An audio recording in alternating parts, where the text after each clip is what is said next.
Kita akan sama-sama belajar kebenaran firman Tuhan. Saya beri tema, berakar kuat di dalam Yesus. Berakar kuat di dalam Yesus. Kenapa berakar? Kita akan belajar bersama pagi hari ini. Kita akan buka Bible kita terlebih dahulu di dalam Yohanes 15. Yohanes 15 ayatnya yang keempat. Bapak Ibu Saudara sekalian bisa membuka Bible di rumah masing-masing, ataupun Bapak Ibu Saudara sekalian bisa membacanya di running text di bawah ini. Saya akan membacakan untuk Bapak Ibu Saudara sekalian. Tinggallah di dalam aku, dan aku di dalam kamu. Sama seperti ranting tidak dapat menghasilkan buah dari dirinya sendiri jika tidak tinggal di dalam pokok anggur yang benar. Demikian pula kamu tidak dapat berbuah jika tidak tinggal di dalam aku. Tinggal di dalam Tuhan Yesus, tinggal di dalam aku, itu berarti akunya adalah Yesus. Saat kita ada di dalam Tuhan Yesus, saat kita tinggal di dalam Tuhan Yesus, dengan apapun yang Tuhan Yesus miliki itu juga bisa menjadi bagian kita. Apa saja itu, Pastor? Berkat. Berkat di mana? Berkat dimanapun. Menjadi berkat untuk keluarga kita, kantor kita, pekerjaan kita, sekolah kita, pelayanan kita. Kita juga mendapatkan bagian mujizat daripada Tuhan Yesus. Sakit penyakit kita akan disembuhkan oleh Tuhan Yesus kalau kita tinggal di dalam Tuhan Yesus. Kelimpahan dan damai sejahtera itu juga menjadi bagian kita. Tetapi bukan hanya itu saja, bukan hanya yang enak-enak saja ya Bapak Ibu Saudara sekalian. Jika dunia ini membenci kamu, ketahuilah bahwa sebelum membenci kamu, ia telah membenci aku. Kalau Bapak Ibu Saudara sekalian membaca di pasal yang ke-15 ini dari ayat yang pertama sampai ayat yang terakhir, Bapak Ibu Saudara sekalian bisa melihat ada beberapa ayat yang berkata memang kita bukan dari dunia ini. Kita bukan dari dunia ini. Seperti Bapa juga bukan dari dunia ini. Kalau toh kita ditolak oleh dunia ini, memang karena kita bukan dari bagian dunia ini. Kenapa kita ada di dunia ini? Karena kita harus menjadi berkat untuk orang-orang. Kalau Bapak Ibu Saudara sekalian merasa, kok sepertinya susah ya Pastor ya jadi orang Kristen, kok susah sekali ya Pastor ya pergumulannya banyak, kalau mau berkat juga susah sekali. Tidak Bapak Ibu Saudara sekalian, kalau kita tinggal dekat bersama dengan Tuhan Yesus, maka berkat itu yang akan mengikuti kita. Kalau kita mengejar Tuhan Yesus, maka berkat juga yang akan mengejar kita. Tuhan Yesus juga pernah ditolak di dunia ini, Bapak Ibu Saudara sekalian. Jadi jangan sedih dulu terlebih dahulu. Tuhan Yesus juga pernah ditolak kok di dunia ini. Untuk itu mari saya ajak Bapak Ibu Saudara sekalian untuk tetap tinggal di dalam Tuhan Yesus. Apapun yang Tuhan Yesus miliki itu juga menjadi bagian kita. Seperti contohnya, 3 tahun saya ada di waktu SMA, saya tinggal bersama dengan opa oma saya. Dan di rumah itu, setiap makanan yang ada di kulkas, televisi, peralatan yang ada, itu juga bisa saya pakai. Seperti itu juga Tuhan Yesus mengibaratkan saat kita tinggal di dalam Tuhan Yesus. Maka apa saja yang kamu minta, pasti Tuhan Yesus akan memberikannya. Asal kita tinggal tetap dekat dengan Tuhan Yesus. Tapi bukan hanya tinggal di dalam Tuhan Yesus. Tuhan Yesus juga mau tinggal di dalam hati kita. Tuhan Yesus juga mau tinggal di dalam diri kita. Yang artinya Tuhan mau menetapkan dirinya dalam hati kita agar apa? Damai sejahtera itu ada untuk menuntun kehidupan kita. Kita pasti akan ada dalam kontrolnya Tuhan Yesus. Tuhan Yesus tidak akan pernah membiarkan kita sendirian. Tuhan Yesus mau tinggal tetap dalam hati Bapak Ibu Saudara sekalian. Dalam keadaan apapun dan dimanapun. Dalam keadaan kita sedih pun, Tuhan mau ada dalam hati kita untuk menjadi penghibur yang sejati. Kalau kita baca dalam Wahyu 22 ayat yang ke-16, saya akan bacakan.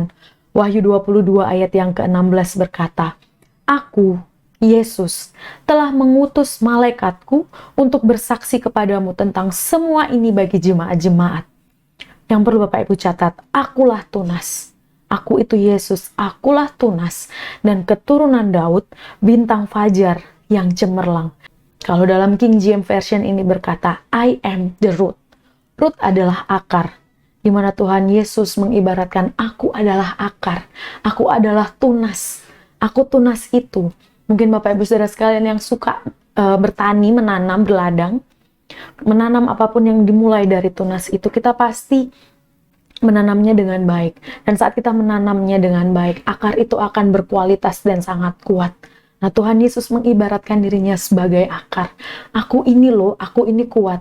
Kita manusia, yang dalam segala keterbatasan. Mari kita mendekat kepada Tuhan Yesus, karena Tuhan Yesus adalah akar yang berkualitas, akar yang kuat, agar kita juga semakin kuat di dalam Tuhan Yesus.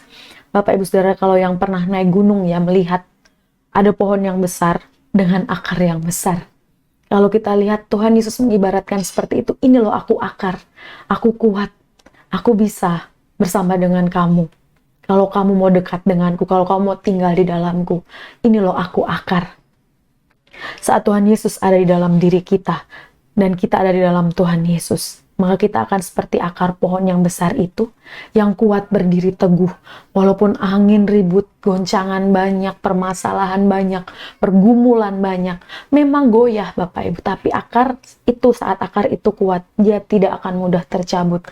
Maka saat badai persoalan, permasalahan yang besar sedang datang, akar kita yang percaya kepada Tuhan Yesus tidak akan bisa dicabut, karena kita mengerti hanya kepada Tuhan Yesus saja kekuatan kita, hanya kepada Tuhan Yesus saja tempat kita berlindung.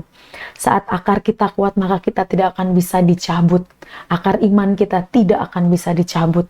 Sebesar apapun kita tidak akan pernah menyerah dan pergi begitu saja meninggalkan Tuhan Yesus. Saya mencatat ada 2 hal. Bagaimana cara agar akar atau iman kita ini menjadi kuat? Bagaimana sih Pastor kita bisa mempunyai iman yang kuat itu seperti apa? Saya di sini mengibaratkan seperti kita sedang menanam ya Bapak Ibu Saudara sekalian.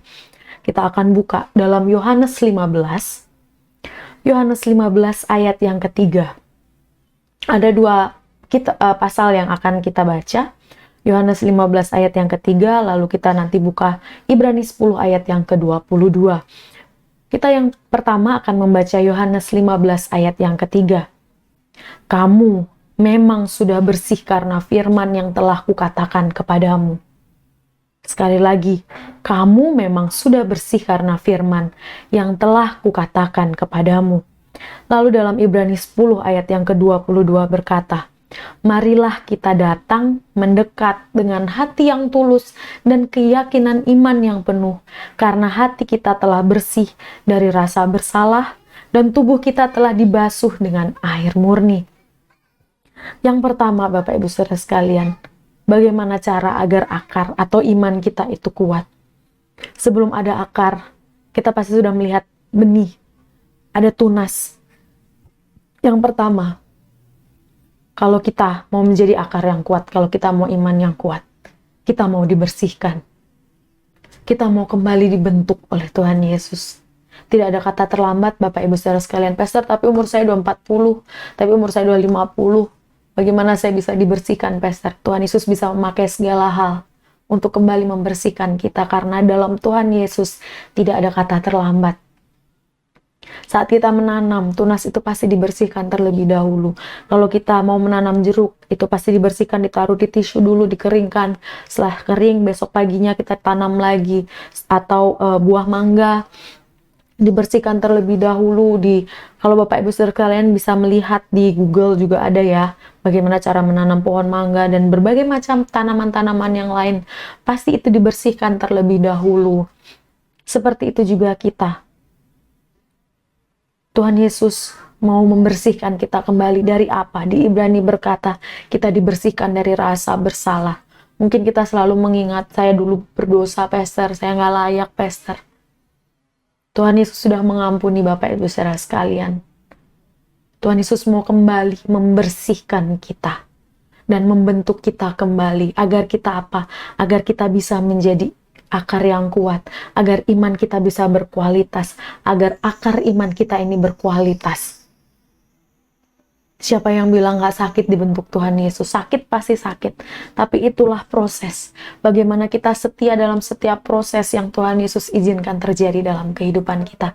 Itu membentuk kita menjadi seorang pribadi yang dapat menjadi berkat untuk orang lain, yang membuat kita menjadi pribadi yang lebih baik lagi, dan menjadi pribadi yang sama dengan Tuhan Yesus. Kalau kita mau dikoreksi Tuhan Yesus, yang kita lihat nanti, walaupun sakit, hasil akhirnya nanti kita bisa lihat pasti indah dan pasti sempurna, seturut dengan waktunya Tuhan Yesus. Kalau kita mau dibersihkan, oleh Tuhan Yesus, maka tidak akan ada lagi saat iblis kembali mengingatkan kita oleh dosa lama. Kita selalu mengingat, aku sudah diampuni Tuhan Yesus. Aku tidak mau menoleh lagi ke belakang. Memang itu masa laluku, tapi aku belajar ke depan, melangkah bersama dengan Tuhan Yesus, berjalan dengan penuh kepastian bersama dengan Tuhan Yesus. Kita dikikis dari rasa apa? Kita dibersihkan dari rasa apa? Keegoisan kita, keakuan kita. Yang dulunya semua itu untuk saya, untuk saya, untuk saya. Sekarang dirubah semuanya ini untuk kemuliaan nama Tuhan Yesus. Kita mau dibersihkan oleh Tuhan Yesus, kita mau dibentuk lagi oleh Tuhan Yesus, agar kita bisa kuat. Apalagi dalam keadaan pandemi yang sekarang ini ya Bapak Ibu saudara sekalian. Gimana saya bisa kuat, Pastor? Keuangan saya sudah menipis, saya di PHK, saya udah nggak tahu keluar rumah lagi cari uangnya bagaimana. Semua jawaban ada dalam tangan Tuhan Yesus. Saat kita mendekat kepada Tuhan Yesus, mungkin Bapak Ibu saudara sekalian yang sedang mencari pekerjaan, Tuhan Yesus akan memberikan pekerjaan bagi kita, asal kita tinggal tetap dekat di dalam Tuhan Yesus, dan Tuhan Yesus ada dalam diri kita, agar kita bisa memilih mana pekerjaan yang memang dari Tuhan Yesus, ataupun dari keegoisan kita sendiri.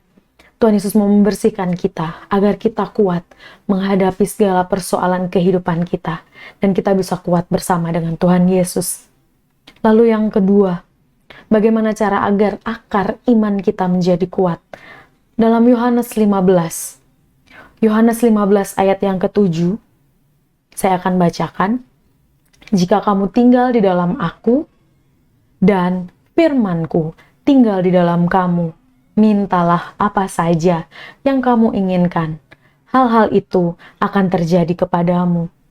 Yang kedua, agar iman kita kuat, agar tanaman akar kita menjadi kuat. Yang kedua, kita mau dipupuk dan disiram. Dipupuk dan disiram itu contohnya bagaimana? Oleh firman Tuhan, kita diisi oleh firman Tuhan. Setiap hari kita baca firman Tuhan, kita berdoa setiap hari, kita meminta tuntunan Tuhan Yesus, agar kemanapun kita pergi dan melangkah, Tuhan Yesus terus menjaga kehidupan kita. Kita selalu diisi dengan firman Tuhan setiap hari membaca firman Tuhan. Bapak Ibu saudara sekalian bisa mengakses di YouTube, di Instagram, di Facebook. Banyak sekali hamba-hamba Tuhan yang mengupload firman Tuhan. Bapak Ibu saudara sekalian bisa melihat, mungkin yang sedang sibuk, saya sudah lama pekerjaan saya sibuk, Pastor, sudah nggak ada waktu lagi lah yang inilah yang itu dengan berbagai macam alasan. Bapak Ibu saudara sekalian bisa melihatnya di Facebook. Ada renungan-renungan sikat. Untuk apa? Untuk menguatkan kita. Agar kita bisa dipupuk terus, kita disiram oleh kebenaran firman Tuhan. Agar firman Tuhan itu juga menguatkan kita. Menyirami hati kita. Memupuk iman kita. Agar kita semakin kuat di dalam Tuhan Yesus. Jadi kalau ada simpang siur di sana, mau pandemi kayak, mau apapun virus-virus yang ada, kita tetap kuat di dalam Tuhan Yesus, karena janji firman Tuhan terus akan menjaga kita, akan memberkati kita. Itu pasti akan ditepati. Mari kita terus haus dan lapar datang ke hadirat Tuhan Yesus. Mencari pokok anggur itu, yaitu Tuhan Yesus sendiri. Karena Tuhan Yesus adalah akar yang kuat. Kita juga harus menjadi akar yang kuat, yang berkualitas, Bapak Ibu saudara sekalian. Saat kita setiap hari diisi dengan firman Tuhan Yesus, maka kita tidak akan pernah merasa takut atau gentar lagi. Karena kita tahu kita bersandar kepada siapa, karena kita tahu kita berpegang kepada siapa. Tidak akan ada lagi waktu untuk kita takut. Tidak ada lagi waktu untuk kita khawatir. Buat apa kita khawatir kalau berkat Tuhan Yesus yang Tuhan janjikan itu pasti digenapi dalam kehidupan kita. Buat apa kita tak khawatir untuk hari depan anak-anak kita? Karena hari depan adalah berkat daripada Tuhan Yesus sendiri sudah ada. Masa depan anak-anak kita sudah ada di dalam Tuhan Yesus dan indah di dalam tangan Tuhan Yesus. Saat papa saya sakit, Bapak Ibu saudara sekalian, awal-awal sakit, masuk di rumah sakit, papa saya itu bukan stroke ya, tapi karena ada syaraf kejepit dan aliran darah putihnya tidak lancar sampai ke kaki. Jadi papa itu dari perut sampai ke kaki tidak bisa bergerak. Dua-duanya, Bapak Ibu saudara sekalian.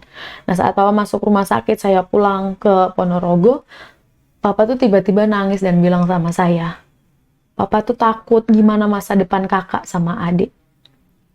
Papa saya seorang pendeta juga, Bapak Ibu saudara sekalian, tetapi bisa tiba-tiba berpikir takut bagaimana masa depan anak-anak saya, bagaimana saya bisa memenuhi kebutuhannya, bagaimana tentang kehidupan ke depan anak-anak saya. Jangan pernah takut dan khawatir.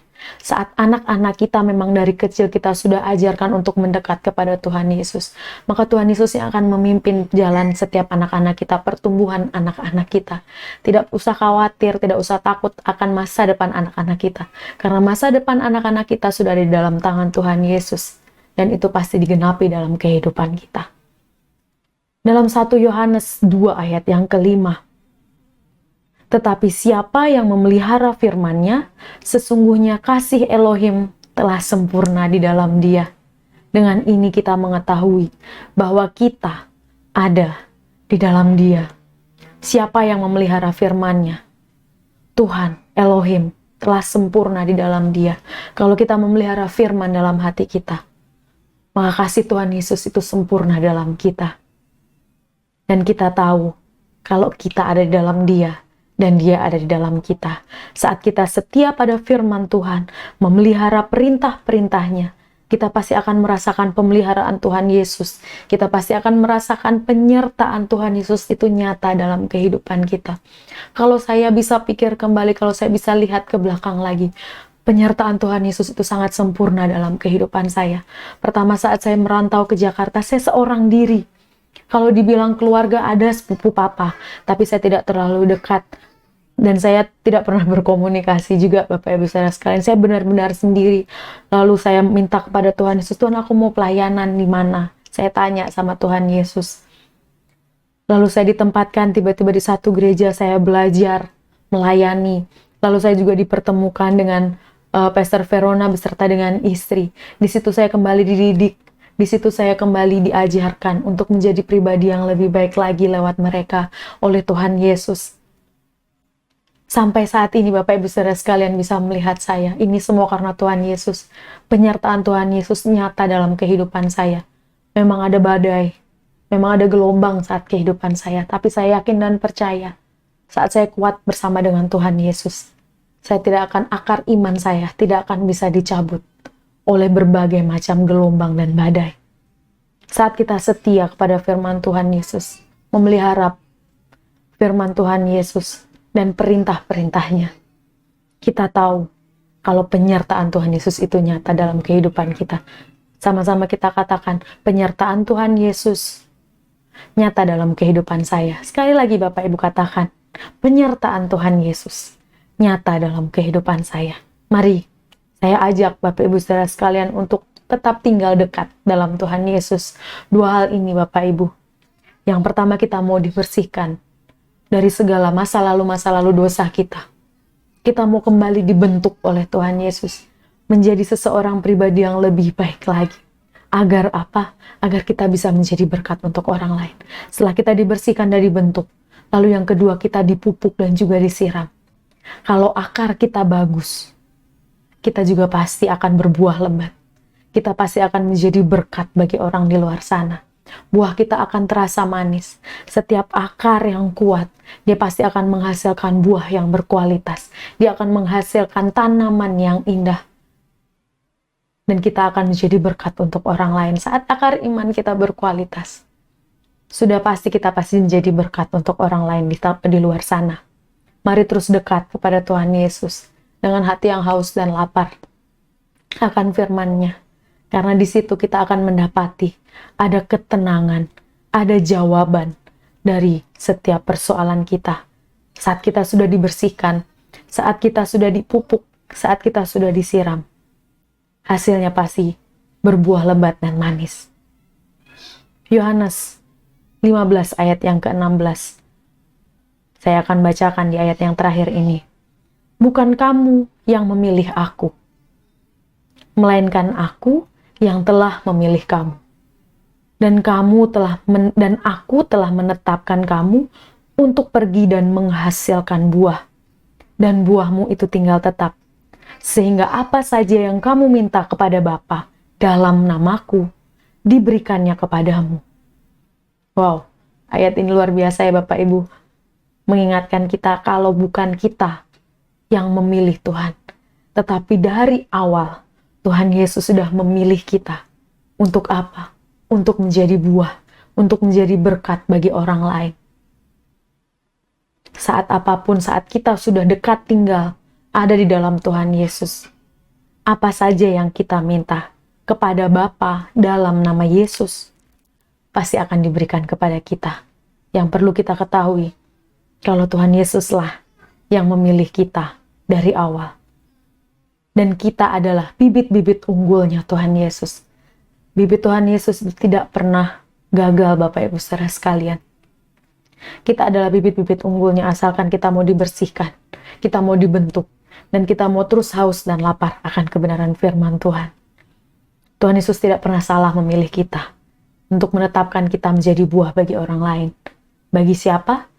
Bagi keluarga kita, rumah tangga kita, di lingkungan kita berada, baik di kantor, di sekolah, tempat pelayanan kita, dan dimanapun Bapak Ibu, kita menjadi buah yang manis. Dan pastinya untuk kemuliaan nama Tuhan Yesus saja. Mari kita kuatkan akar kita, agar kita bisa terus menjadi buah yang manis, bukan untuk diri sendiri, namun untuk kemuliaan nama Tuhan Yesus. Amin untuk firman Tuhan.